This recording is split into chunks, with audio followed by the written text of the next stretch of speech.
But so that was the main issue. I had to really learn the mechanics of my hair, where other girls and my peers had all of this time to learn their mechanics. When they were babies, their parents just didn't disturb their hair. They understood how to wash their hair. I was very scared to interact with my hair. You know, growing up in a black household, you rarely touch your hair.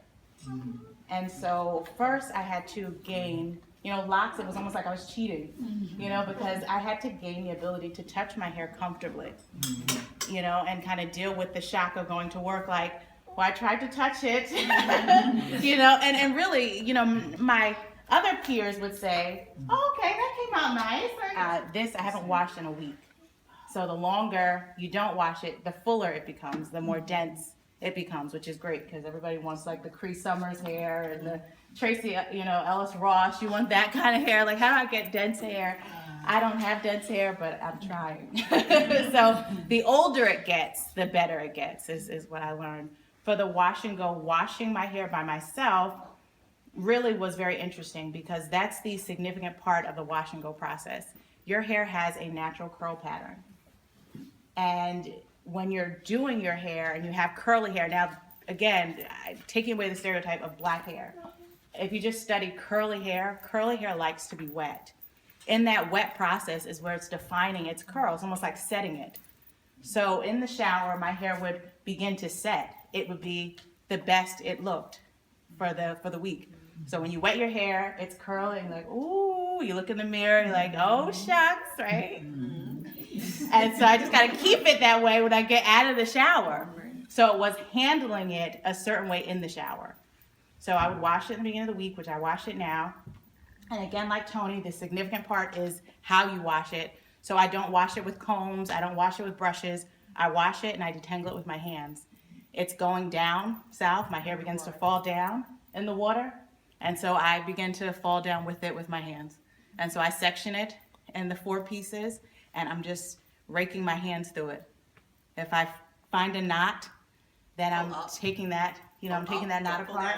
Yeah, with your knots. Yeah, you're taking, pulling up. Yeah, don't go back down. Exactly right. So you're just taking that knot out as carefully as you can, but don't continue to rake it. And you'll feel it. I mean, it's like you almost want to discover this when you're little, sitting between your mom's legs, like, this hurts. It actually does hurt. And the key to doing your hair is you don't want it to hurt. If it hurts, you're probably doing something wrong. If somebody's crying, they're doing something wrong. And that was like it was revolutionary in my household. I had a daughter who I locked my daughter's hair because when I started doing her hair and she began to cry, I felt so bad. I felt like I don't want her to grow up and hate this, to hate her hair, to hate who she essentially is. So I locked it. And so in taking it out, and we discovered that, like, hair is not supposed to hurt, it was like, what? And everybody's looking at us like, what are you talking about? Her peers are like, oh. But that's it. So when it begins to hurt in that shower, you just stop. Put more moisture on it, do something, but don't go through the raking process. So I rake it, I'm raking it down, I'm catching the water.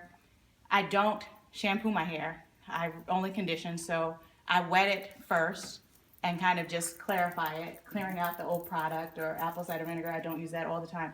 I only use conditioner all the time. So then when I'm ready to detangle it, I begin to put the conditioner on, and a lot. I probably use a bottle of conditioner. Yeah. In one kick. So I don't want to use Cream of Nature. That's $100. I use Suave. I use Trader Joe's. Trader Joe's. Suave is like 99 cents. I want something with no fragrance. Low product. I don't want the sulfates. And so Suave has like a natural Suave, and it's like 99 cents. And it doesn't have most of the elements I don't want. Wow. And I just kind of put it on there.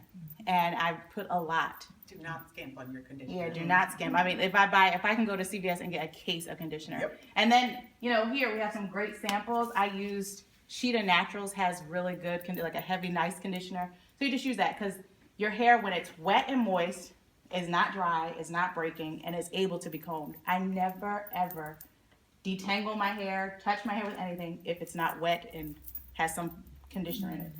So, going to the Dominicans, I would kind of get my hair flattened out. They would like wash it and then make you sit over there while they go do that. I'm like, wait, mommy, I need you to do this now. Because your hair will break. And remember, it's not supposed to hurt. So lots of conditioner, that whole bottle. And then I just rinse it with cold water, which for me cold as with you can fine stand hair, I try to do, as cold as I can stand. Keeps your follicle down, right? So instead of the hot water with the conditioner, you'll notice even when you go to the hairdresser, they would rinse with that cold water. You would feel it actually keeps your follicle closed and keeps your hair not to be frizzy. So you're maintaining your curl pattern. So I wash out the white residue. I'm out of the shower now. My hair is wet. It's conditioned. It's detangled. And I put a gel on it, an Eco Styler gel. Oh, my daughter. I put a gel on it.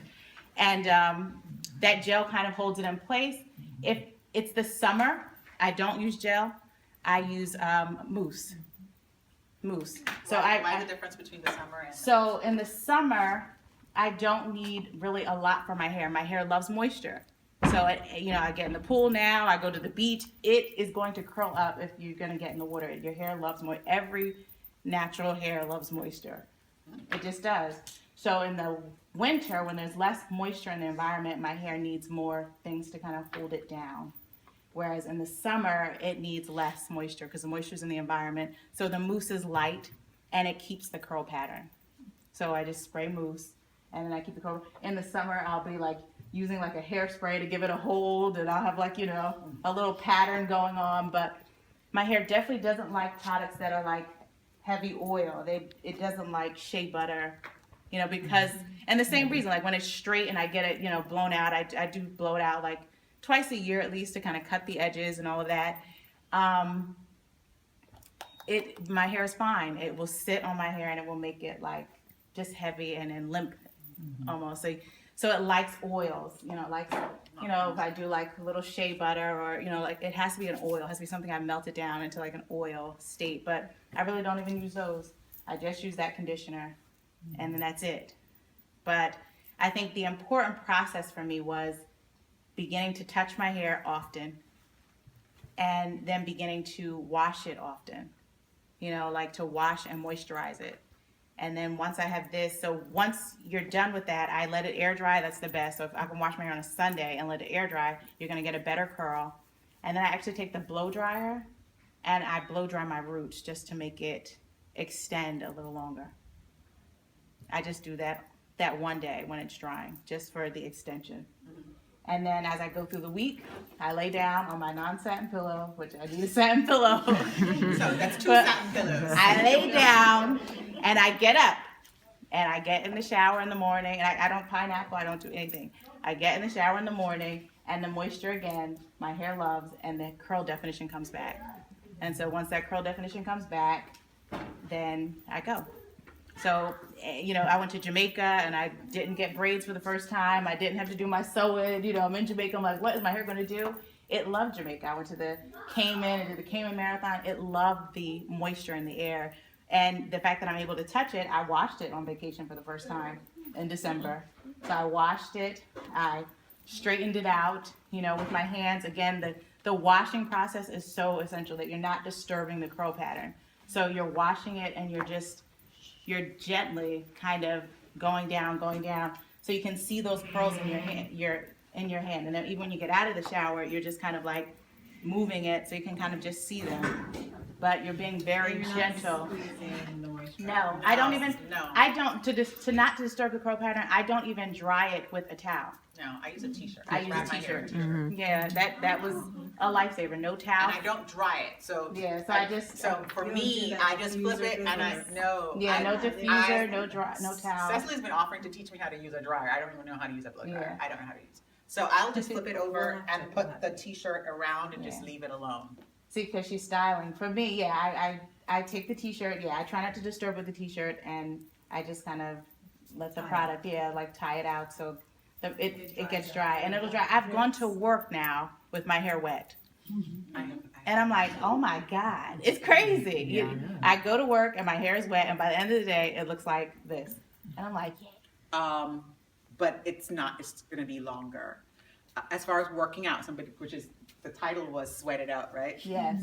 I think this is working out with your natural hair is one of those times when you just really need to be comfortable with your hair. You really, we have to open our minds to what acceptable or what beautiful or what nice looks like for our hair. So if you do a twist out and you go to work out and now your roots are a little puffy, okay. Yeah, you've been working out. You've been working out. You know, pin it back the next day and it's fine. If you're doing a wash and go and it means you have to wash it again because, you know, that's okay. Yeah.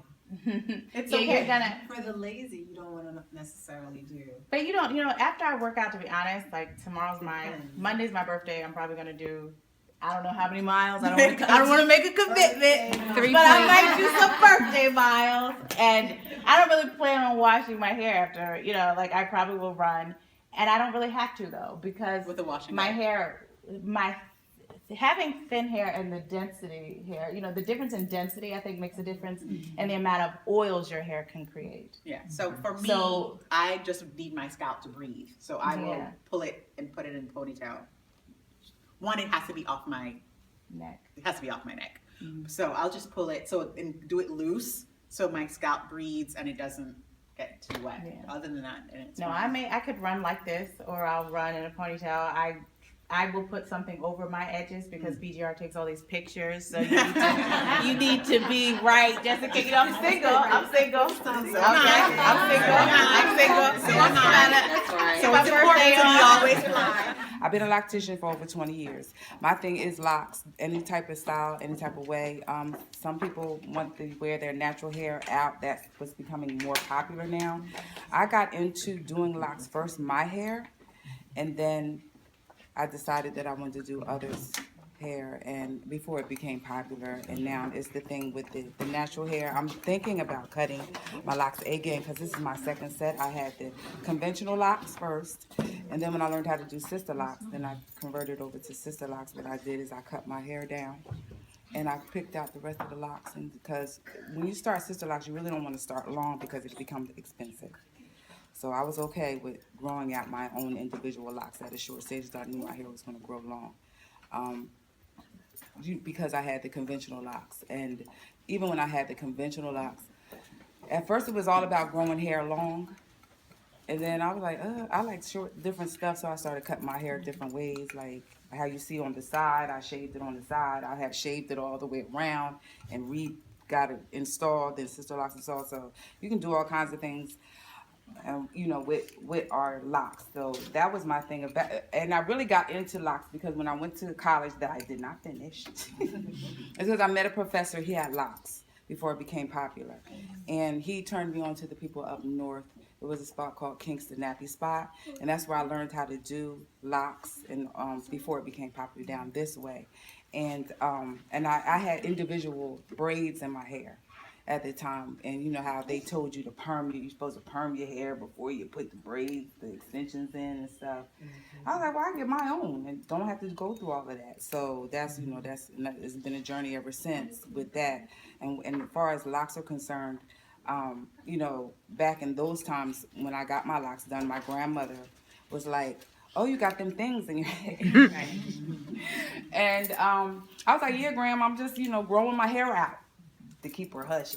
So after she's seen a year, oh, them things are still in your hair, and your hair is growing nice. I say, well, you know what? I decided to keep my locks in my hair, Grandma.